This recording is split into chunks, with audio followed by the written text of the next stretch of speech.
Ladies and gentlemen, in my opinion, the Switch is at the end of its life cycle. That's not saying we're not going to get a couple more games, but I think this thing is on the way out. It has me reflecting on the Switch and every other Nintendo console. So in this video, I thought it would be fun to rank every Nintendo console from best to worst. Let's go and get right into it. Like I said, I think the Switch is nearing the end of its life cycle, and it's been a great console, but where does it rank among the other Nintendo consoles? Well, we're going to rank them all together today. As always, before we get started, if you could please hit a like and subscribe. I just want to say thank you so much for 6,000 subscribers. It means the freaking world to me. We are on tiermaker.com, and I have a couple tiers. We have S tier, A tier, it was good at the time, what's the point, and Bowser's Smelly Dungeon. We're just going to go through these. We're going to rank them all. I might be missing a couple variations. I just did this off of memory, but I think we have enough here to paint the picture. Right off the bat, the Super Nintendo or the Super Famicom, I think this console is so freaking timeless. I keep talking about how I'm playing this like emulator device right here, and I'm playing through Super Nintendo stuff, and it's kind of unreal how the graphics and so many games have held up. So this is immediately S tier. The Game & Watch, I don't even think it was good at the time. I think it was a cool little gimmick, but it's like, what's the point, dude?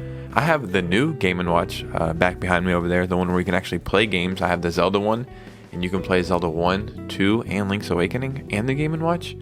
I should have added that to this. That would have been probably like an A tier. All these Game Boys that have no backlight and no color, we're not doing it.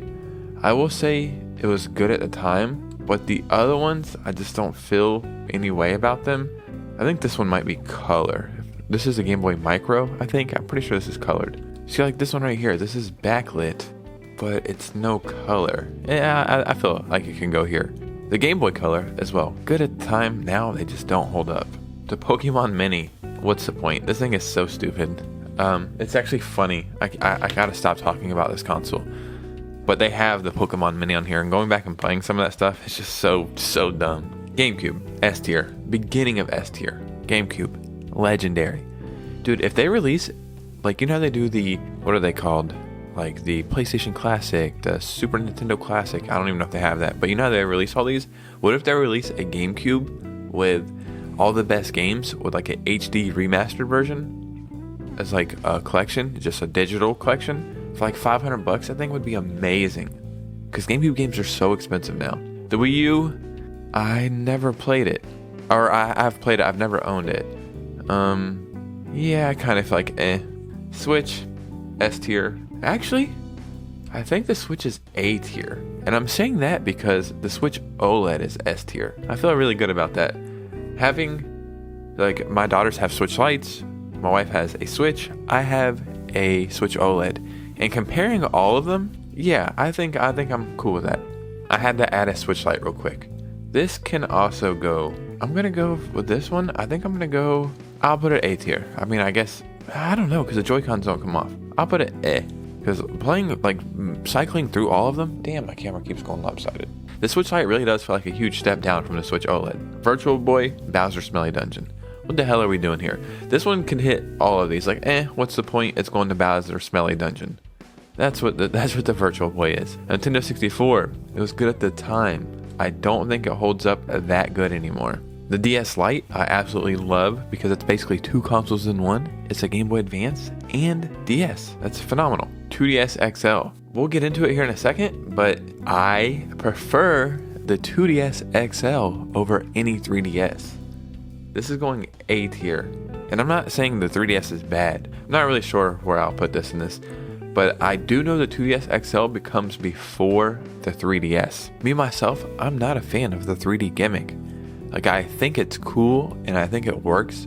For some games, I think it really does add a really cool depth to the game you're playing. I was super late. I got my first 3DS this year. I was so excited. I just wanted to play one so bad.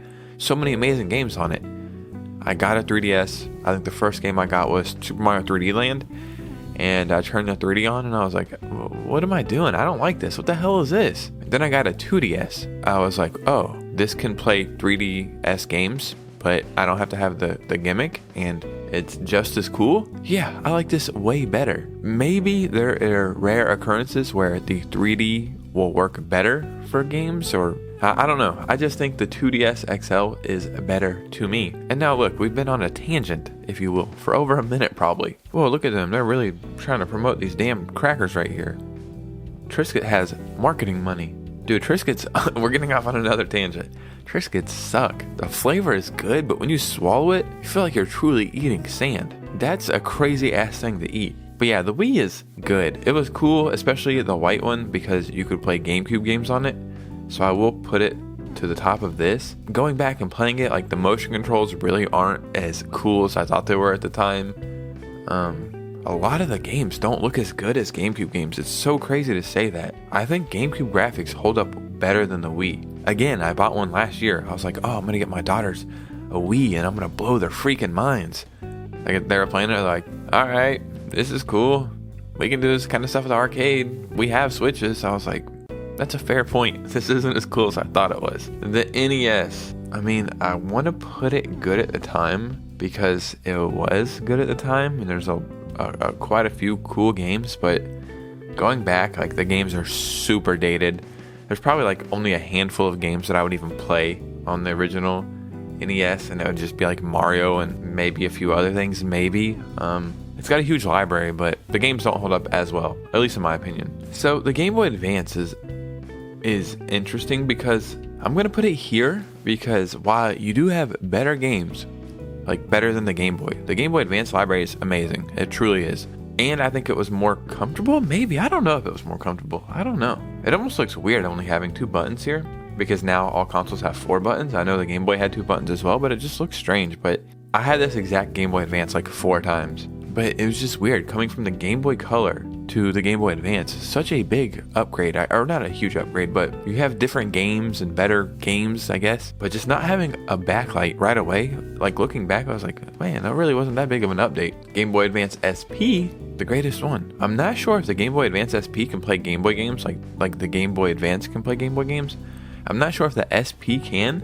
Having the backlight and it can fold, and it was so comfortable, and like, it was ahead of its time. It really was. It was so freaking good. So good, man. I kind of want one again just to play some Game Boy Advance games. But for the sake of sounding like a broken record and talking about this console over and over and over again, I can just play all that stuff right here, which is really cool.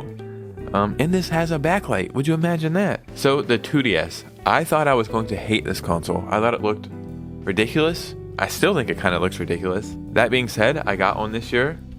And it was actually quite comfortable. I still don't think I like it that much. I'm gonna put it here because what's the point of getting this when you could get this? And I feel like obviously you have the technology to make all of this. Really, what the hell was the point of this? Just to make something you can hit an intruder with in case they break in your house? Somebody comes to the front door, you just whip a 2DS at them, and then you murder them, and then you are safe. So maybe it has multi-functionality. And then the OG DS. This thing is ridiculous. Again, I got one of these, I think this year, maybe last year, I can't remember. I never had the OG DS. The first one I ever had was a DS Lite. This thing is seriously unfreaking real. Like, the screen is horrible. It just feels fat. This looks like a flotation device. Like, if they had 40 Nintendo DS's, when the Titanic sank, maybe more people would have survived. Bowser Smelly Dungeon. Now let's look at our tier list here. This may be the first one that I don't think I'm gonna change. I guess I'll change this, so maybe not. I'll put this up here. But other than that, I think I'm good with this one, dude. This is my tier for Nintendo consoles. Like I said, I'm sure I missed a couple variations here or there, but you get the point. Ladies and gentlemen, what do you think about this tier list? Do you hate it? Do you love it? I would love to hear from you guys. What's your favorite Nintendo console? What's the one you dislike the most? And again, thank you so much for the continued support. Also, if you could, follow me on Instagram and join the Discord below. We are active on both of those, super active. I'd love for you to be a part of the community. And remember, every Saturday night, we stream right here on YouTube. Come and join the stream. But you guys know me. I'll see you soon with a new video. Peace out.